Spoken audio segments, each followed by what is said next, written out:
Koh-Lanta, CIST reparti pour un tour. Le 13 février prochain, TF1 donnera le coup d'envoi d'une nouvelle saison de son jeu d'aventure phare. Dans cette nouvelle odyssée tournée à l'est des Philippines, sur la majestueuse île de Luçon, 20 aventuriers, 10 hommes et 10 femmes, vont enfiler leur foulard rouge et jaune pour s'affronter physiquement, psychologiquement et stratégiquement. Cette année, la stratégie sera au cœur de la mécanique du jeu, comme l'a révélé Julien Magne, directeur général d'Alp, lors d'une conférence de presse tenue lundi 8 janvier à Paris. Le principe est assez simple. De tout temps, dans Koh-Lanta, il faut tout faire pour éviter d'être chassé. Chassé de l'aventure, chassé par des stratégies hostiles, etc. Il y a plusieurs moyens d'éviter d'être chassé: gagner des épreuves d'immunité ou chercher et trouver des colliers d'immunité. Cette année, on a décidé de rajouter des colliers d'immunité. Il y en a plus que d'habitude et ils ont, pour certains, des pouvoirs inédits et très puissants qui vont venir bouleverser les stratégies. Des colliers d'immunité en veux-tu en voilà traditionnellement très rares dans Koh-Lanta, les colliers d'immunité vont donc pleuvoir sur les plages philippines. Ces colliers vont être cachés partout. Sur les camps, évidemment, mais pas que. Partout dans l'aventure, des colliers pourront être trouvés, explique Julien Magne. CIST une sorte de chasse au trésor avec des manières différentes, à chaque fois, de remonter la piste vers un collier. Mais contrairement à ce que l'on pourrait croire, ces nombreux colliers ne vont pas faciliter l'aventure des Robinson, bien au contraire. Quand les aventuriers arrivent au conseil, personne ne sait en avance combien il va y avoir de colliers.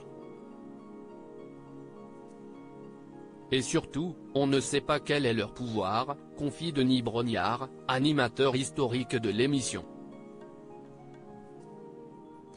Ça complique les conseils, surtout au moment du vote.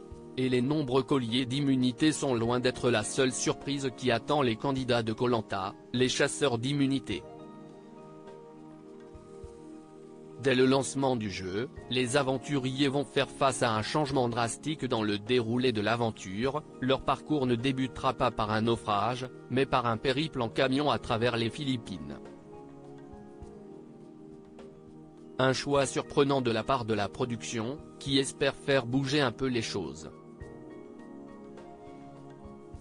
Après 22 ans de Koh-Lanta, il faut changer un peu, explique Julien Magne.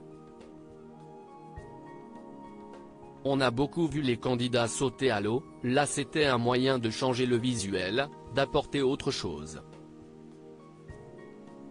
Les candidats ont été saisis. Ils ne s'attendaient pas à ne pas sauter dans l'eau. Un trek dantesque nocturne dans la forêt tropicale côté épreuve, ce nouveau Koh-Lanta s'annonce particulièrement riche.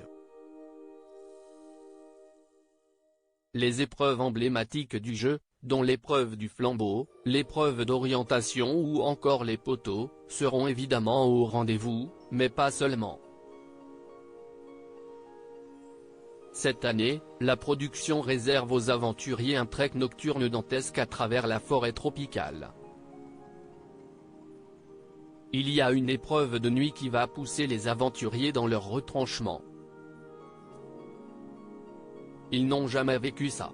Je ne peux pas rentrer dans le détail mais ce trek et cette épreuve de nuit vont avoir des conséquences assez importantes sur les jours qui vont suivre. CIST une séquence très forte de cette saison promet le directeur d'Alp. Le camp, CIST l'hôtel 5 étoiles par rapport à ceux qui l'ont vécu, renchérit Denis Brognard. La fin change. En tout, une trentaine d'épreuves attendent les 20 aventuriers de Koh-Lanta, les chasseurs d'immunité, dont 6 à 8 inédites.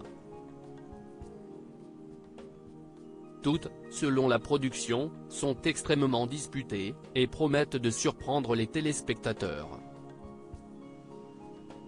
L'épreuve de poteau elle-même ne se passera pas exactement comme à l'accoutumée, ce qui promet dès à présent un final en apothéose.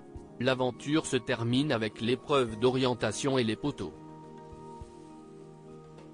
Ceci dit, la fin change, tease Julien Magne. Un programme alléchant à suivre à partir du sur TF1. Patience.